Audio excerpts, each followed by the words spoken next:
si venimos a recordar tus viejos tiempos de mili o no, pero estamos en la Academia de Artillería. ¿Cómo están, historietas? Aquí estamos una semana más para disfrutar de la historia, de esas historietas que nos trae nuestro trovador. Y hoy en un lugar que a ti te trae muchos recuerdos, aunque vamos a hablar de recuerdos mucho más... Sí, que no son míos, ¿no? Pero sí, bueno, yo creo que todo segoviano tiene relación con la artillería y con la Academia de Artillería.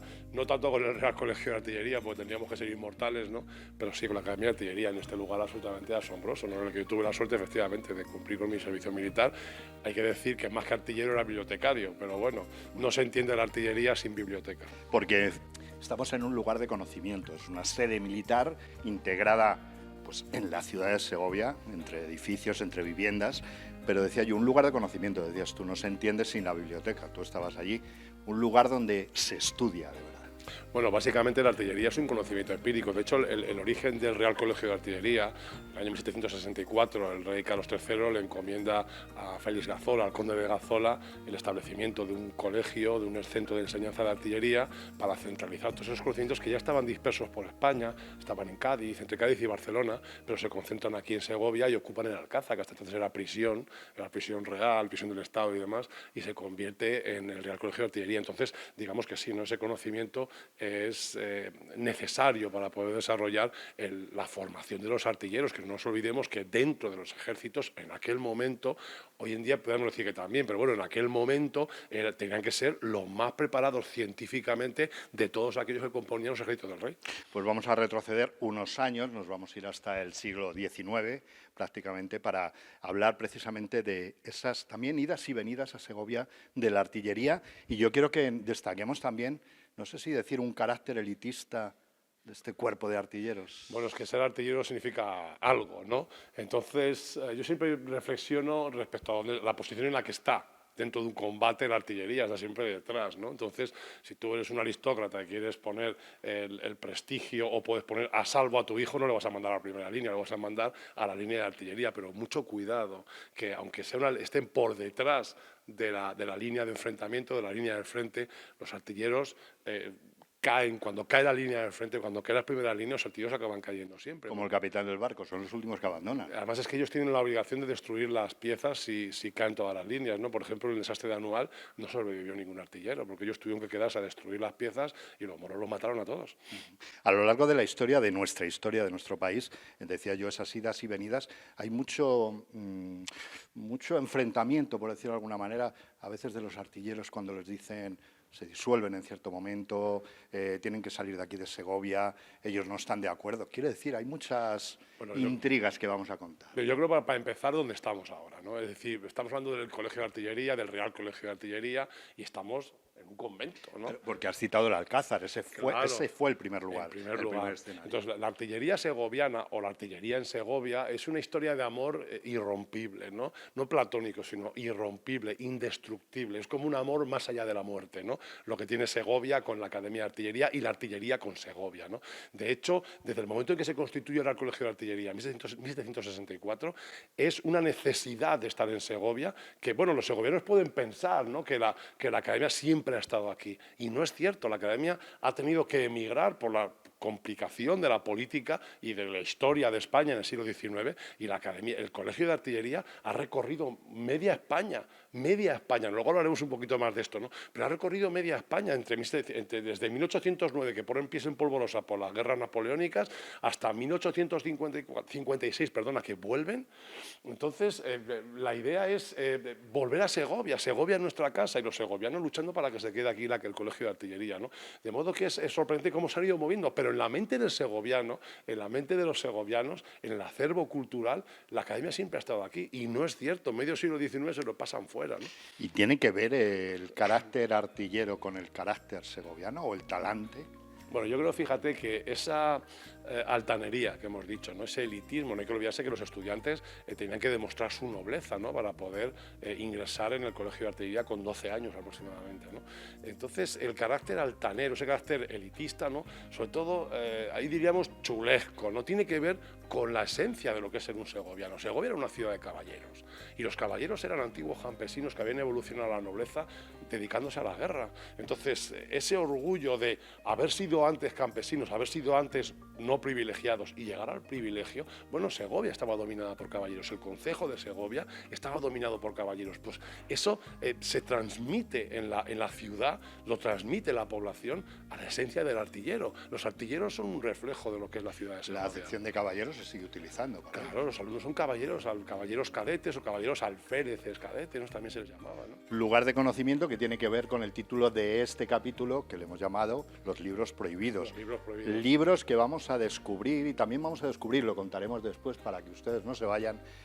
Hubo un momento de la historia de la Academia de Artillería en la que se quedaron sin sede, pero se buscaron un lugar que luego contaremos, Sí, eso sí, lo dejaremos para más adelante. ¿Te parece que empecemos a buscar libros? Sí, vamos para allá. Vamos al salón de actos. Venga, andando.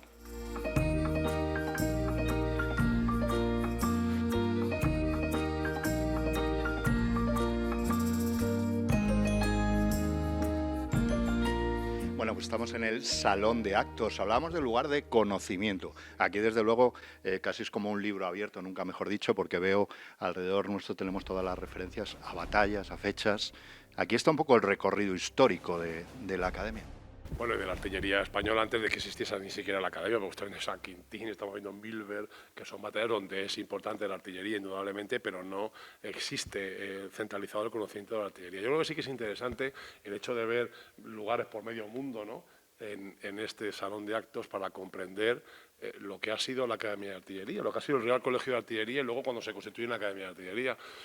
Ha sido un viaje constante, pero con Segovia en la mente, que esto es lo que a mí me gustaría que los historietes tuvieran presente, ¿no? Es decir, que desde el momento que se constituye el Real Colegio de Artillería en Segovia, hay una necesidad de la artillería por estar en Segovia que desde un punto de vista analítico puede ser incomprensible, ¿sabes? Claro, eso puede resultar extraño, ¿no? Esa vinculación constante o ese querer volver aquí, porque decías tú hace un momento, hace unos minutos, que vicisitudes de políticas, circunstancias estructurales, pues hicieron que salieran de aquí, pero que volvieran constantemente. Era como un hilo que les tira hacia Segovia constantemente. Que es asombroso, ¿no? Es que, mira, para empezar, en 1809, cuando empieza las guerras napoleónicas, entonces, ellos se mantienen aquí, el Real Colegio, ¿no?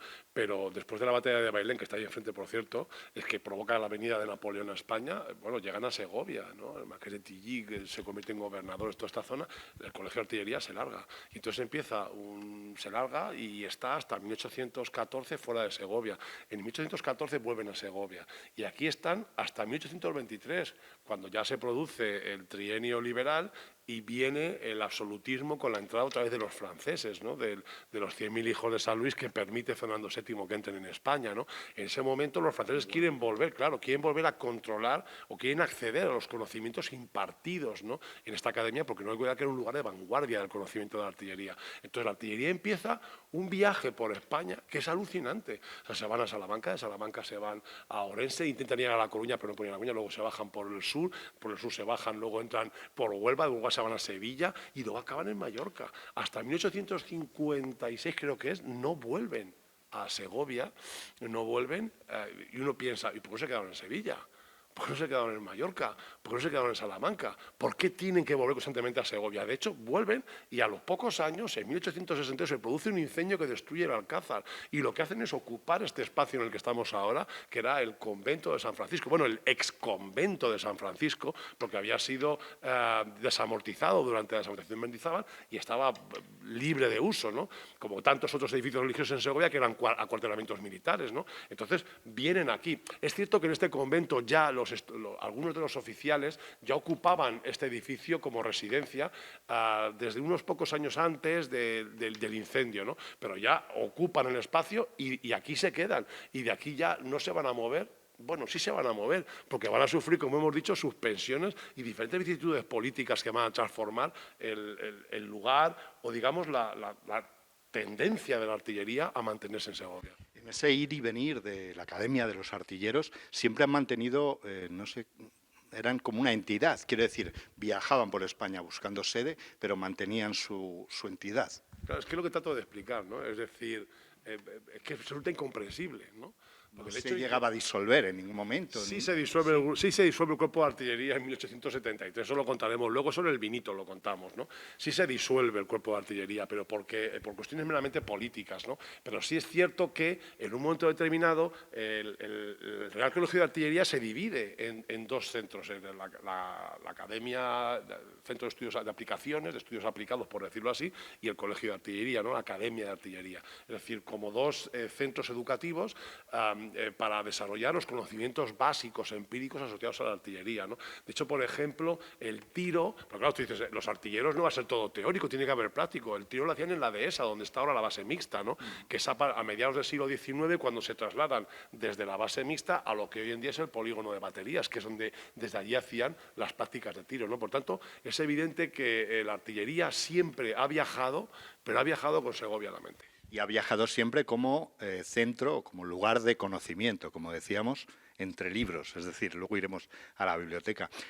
Unos libros que también tenemos cerca, y ahora justamente iremos para allá, lo que también tenemos cerca son unas vistas maravillosas, se lo decimos y ahora se las mostramos, del acueducto, es un lugar espectacular, este salón de actos. Déjame que avance a nuestros historietes.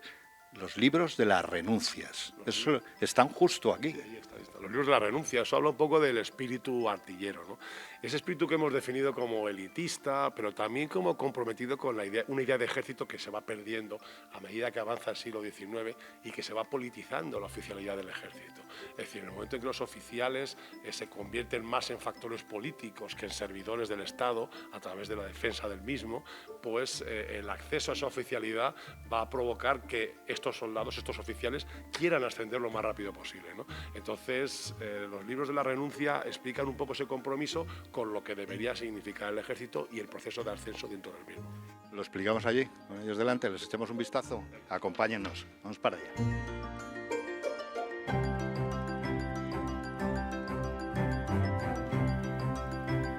¿Cómo se llamaba este capítulo, Historieter? Hemos dicho que los libros prohibidos. Sí, libros prohibidos. Libros prohibidos, el título que hemos elegido para esta historieta de hoy. Y estamos delante de estos libros prohibidos. Sí, bueno, la gente piensa, aquí hay libros prohibidos en la biblioteca, ¿eh? ¿Sí? Había libros que podían utilizar los alumnos que tenían bula de la Inquisición para emplearse. Libros de física, libros de matemática, de Galileo, de Newton, que estaban prohibidos por la Inquisición, pero que sin embargo ellos utilizaban porque eran básicos para el conocimiento.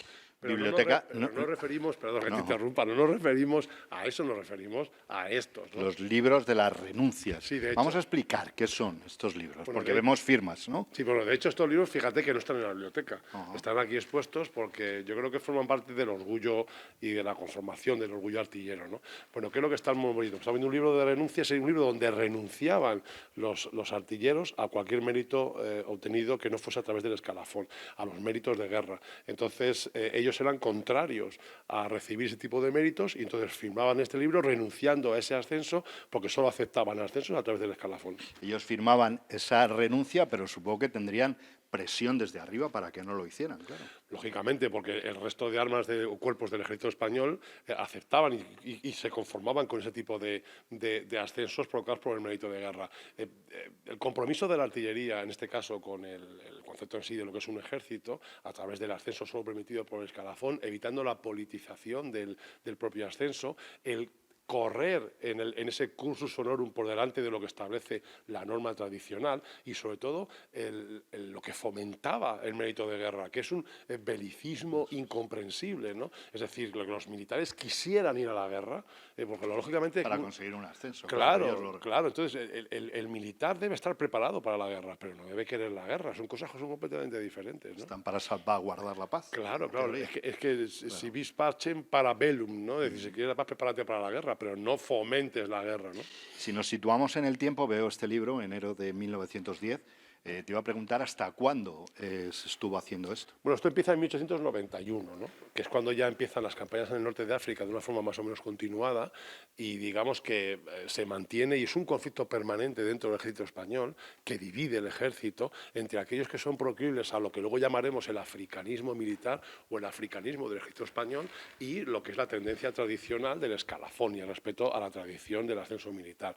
¿Cuándo va a empezar a resquebrajarse esta tendencia? Pues a partir del proteccionismo protectorado, a partir de 1912, que es un momento ya complicado, incluso cuando durante la dictadura de Primo de Rivera hay graves conflictos entre la artillería y el dictador Primo de Rivera, precisamente por la renuncia o la resistencia de los artilleros a aceptar esos ascensos de guerra y no fomentar ese belicismo o, sobre todo, esa necesidad de un conflicto permanente en el protectorado. No nos olvidemos que el protectorado marroquí era una especie de coto privado del ejército español, ¿no? En términos históricos, allí los políticos interferían poco. Por eso, en los desastres que ocurren, como el Barranco del Lobo, o sobre todo, por ejemplo, en el famoso desastre de Anual, hay siempre una acusación permanente y constante al ejército por actuar fuera de los, digamos, del marco constitucional que fomentaba o que enmarcaba lo que era el desarrollo político de España. Estamos, por tanto, ante el símbolo quizá de ese talante del que hemos hablado antes, esta capacidad, ¿no?, de salvaguardar el honor y decir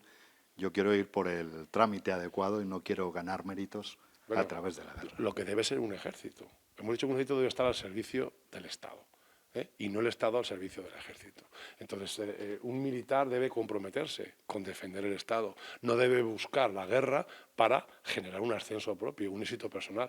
Estamos en discusión en términos de politización de cualquier ámbito de la sociedad en este país. Siempre caemos en los mismos errores, en comprender que tú eres el protagonista y que debes seguir un camino que el Estado debe garantizarte y no que tú debes garantizar tu trabajo y tu esfuerzo para el mantenimiento del Estado.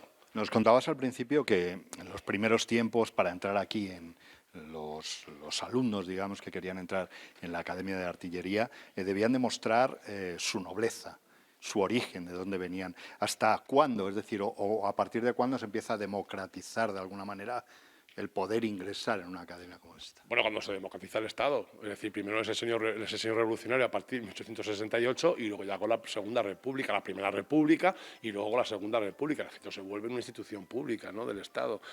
Aunque aquellos oficiales que no paraban de dar golpes de Estado, por cierto, no tuviesen en la mente la idea del ejército al servicio del Estado y no el ejército protegiendo el Estado o la policía política de este Estado, ¿no? Muchos militares si hubieran seguido esta norma de renunciar por méritos de guerra, no hubieran llegado a donde llegaron. Bueno, pues los africanistas, ¿no? Por ejemplo, el general Franco.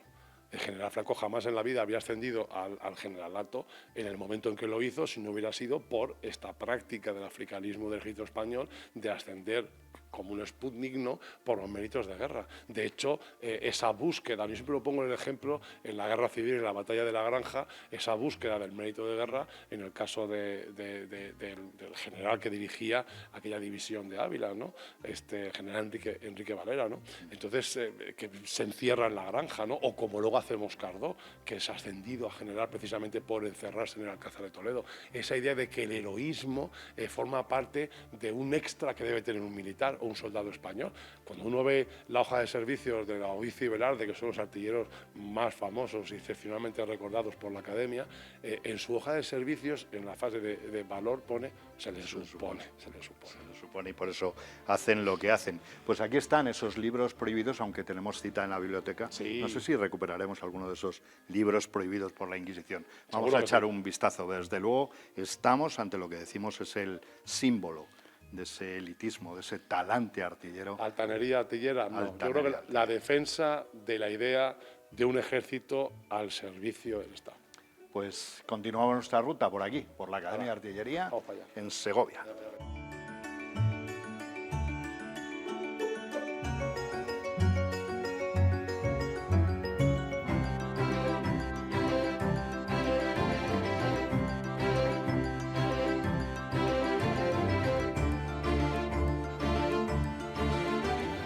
Oye, que me he tenido que volver a abrigar. Aquí en la biblioteca hace un poco de frío, ¿eh? Es que cómo se van los libros, ¿no? Los libros son amigos del frío y de la sequedad. Bueno, se conservan. Tenemos verdaderos tesoros en vitrinas como esta o como el resto. Y yo quiero leer algo que pone aquí para que nos comente nuestro trovador. Homo fugit opera manet. Latín, una sentencia muy interesante, ¿no? El hombre pasa, pero su obra permanece. Obras que tenemos aquí alrededor. Este sí que es lugar de estudio y conocimiento de los caballeros artilleros, de esos caballeros alumnos, ¿no? Este es el almacén, es el repositorio, es donde se guarda y se custodia el conocimiento, pero toda la academia en sí es un lugar de conocimiento. De hecho, lo que fomenta la creación del Real Colegio de Artillería es ubicar, centralizar un proceso de aprendizaje empírico que ya era necesario y evidente desde el siglo XVI, ¿no? Dos cosas que te quiero preguntar. ¿Hasta cuándo o cuándo deja de ser Real Academia o Real Colegio de Artillería? Bueno, a mediados del siglo XIX que se divide, lo hemos dicho hace un momentito, no sé si lo he dicho bien, pero bueno, se divide en dos centros, ¿no? En el Colegio de Artillería y en la Academia de Aplicación, ¿no? Es decir, como una parte más empírica y otra más teórica, ¿no? En el conocimiento, los estudiantes pasaban de una a otra. Luego estaba, por supuesto, la zona de tiro, la zona especificada o específicamente diseñada para hacer las prácticas de tiro, ¿no? Es decir, en ese momento ya estamos hablando de 1853, 1856, ya digamos que se desglosan dos centros, pero siempre tratando de que prevalezca Segovia como sede de la artillería española. Vaya unión con Segovia, ¿eh? Y la segunda cuestión era, estoy viendo aquí tratados del siglo XVI incluso, Sí. de matemáticas. Un estudio profundo en esta academia. Aquí se estudia de verdad. Bueno, tú piensas que ellos tenían que ser capaces de, desde una distancia prudencial, poner un pepino justo allí en el lugar donde ellos querían, ¿no? Eso es un cálculo físico magnífico. Debían saber matemáticas, cálculo, álgebra, debían saber geometría, debían tener conocimientos básicos de física, debían estudiar química, metalurgia, dibujo, es decir, todo eso debían estudiarlo, ¿no? Y eso es por lo que se concentra. Una facultad, hoy diríamos, ¿no?, de conocimiento empírico específico. De hecho, nunca hay que olvidar que cuando surge la primera escuela de ingenieros civiles en España, son artilleros los que generan y promueven ese centro educativo. Oye, si volvemos o venimos hacia la actualidad, ¿cómo es el ingreso en una academia como esta? Es decir, Bueno, ¿qué pasos hay que dar para allá? pues hay que hacer, obviamente, un examen de ingreso, un examen específico, y que hay que superar un acceso a una universidad, no cualquiera, una universidad pública, solo que lo que haces es ingresar en el ejército español y a través del acceso a la formación superior del ejército español, con la selectividad aprobada, pues tú tienes que conseguir acceder a este colegio a través de las pruebas propias, ¿no? Y le voy a hacer la pregunta, ¿y hay que demostrar ese talante segoviano o no? Si no, no entras, ¿no? O eres segovianísimo o aquí no pones un pie. Ya sabes tú que aquí los alumnos entraban, cuando se constituye el Colegio de Artillería, entraban entre 12 y 15 años, ¿no? Y de entre los 12 y 15 años estaban hasta los 18 años, que eran licenciados como subtenientes, ¿no? Hay una singularidad que muy pocas veces caemos en ella, ¿no? En la escalera de honor que se sube a este pasillo magnífico, ¿no?, de la Academia de Artillería hoy en día, hay un cuadro en el que aparece un joven cadete y uno veterano, ¿no? Se asignaba a los nuevos, se asignaba uno veterano y paseaban por la calle agarrados del dedo meñique. ¿Ah, sí? Sí, es una singularidad que ya se ha perdido, evidentemente, porque si uno ve a un estudiante de 18 años que accede aquí con uno de 23 años agarrado del meñique, uno dice, pero bueno, ¿qué significa Ese esto, no? símbolo de siempre voy a estar protegiéndote, enseñándote, acompañando. Bueno, la unión en el proceso de aprendizaje, ¿no? Pero la realidad es que el Colegio de Artillería desarrolló un conocimiento empírico importante. Verás, ellos ocupan, por ejemplo, en la plazuela del Alcázar, donde estaban, en un momento estuvieron las ruinas de lo que era la Casa del Obispo, que quedaron destruidas en el siglo XIV, en aquella guerra señorial, que ya hablamos en un capítulo de la primera temporada, yo creo, de Historietas de Segovia. Bueno, pues allí ubicaron unos centros específicos de aprendizaje, ¿no? Allí centraron los estudios sublimes, ¿no? Allí Estudios sublimes. sublimes. Ahí se estudiaba química y metalurgia.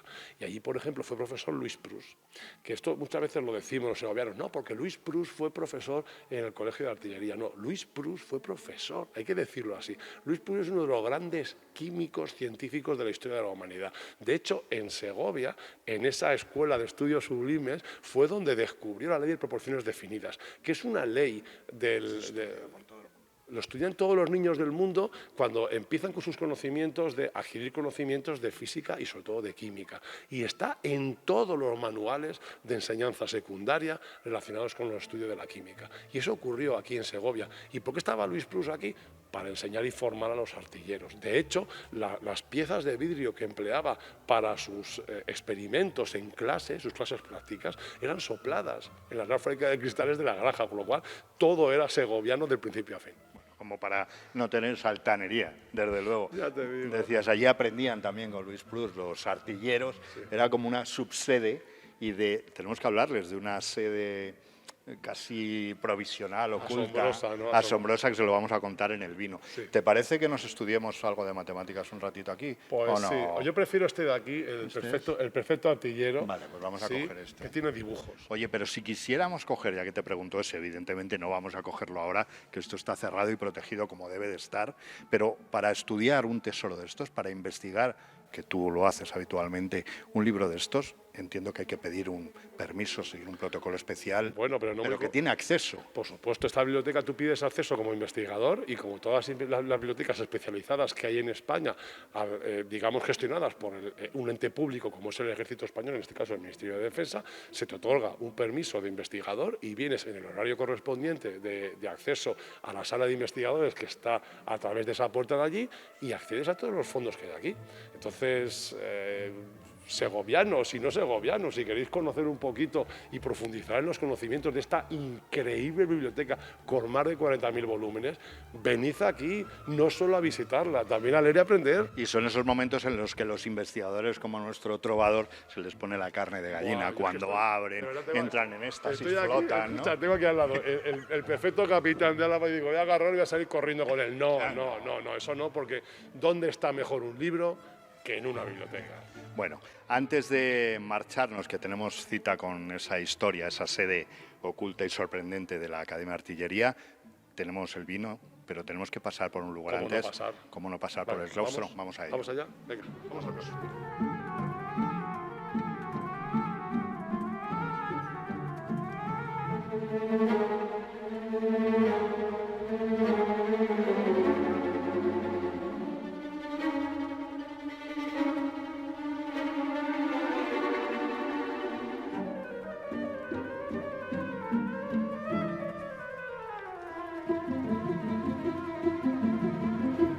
¿Cómo no acabar aquí, eh? Vaya rincón en la Academia de Artillería de Segovia. El otro día me preguntaba alguien por la calle qué hay que hacer para ser historieter.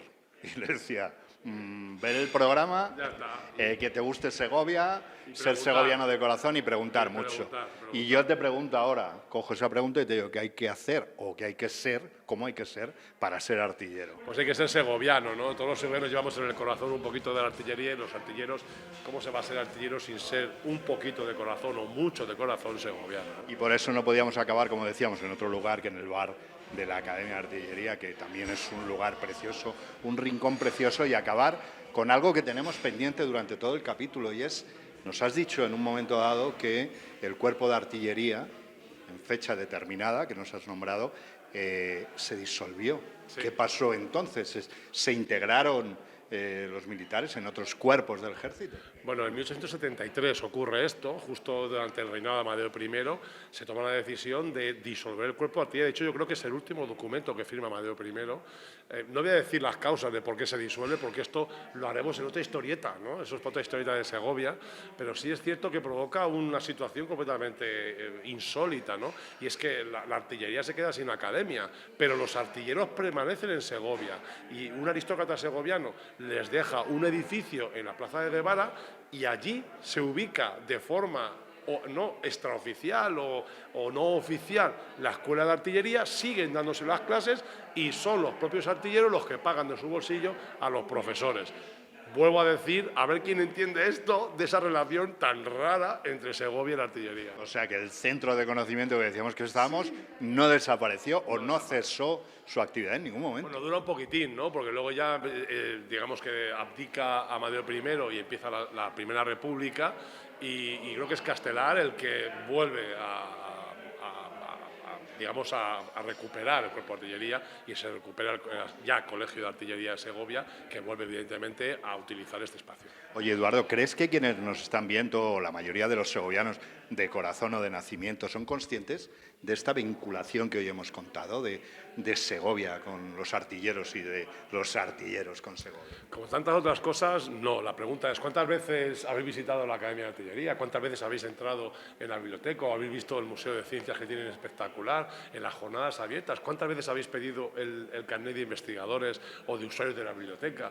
La Academia de Artillería es parte ya de Segovia desde hace más de 250 años y es impensable comprender Segovia sin la Academia de Artillería. Pues ya saben, historieter, apunten si no lo han hecho, como les preguntaba ahora mismo el trovador, en su agenda una visita aquí a la Academia de Artillería llena de tesoros y luego acaben como nosotros, con un buen vino, un poquito de queso y aceite y en este rincón maravilloso que nos falta la juglara. La juglara. Sí, lo que dice el vino.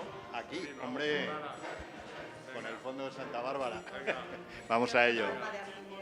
Por los artilleros, Viva la artillería. por Segovia y por los segovianos Que y por mola los mucho, historieter. que mola mucho Segovia. Viva el vino.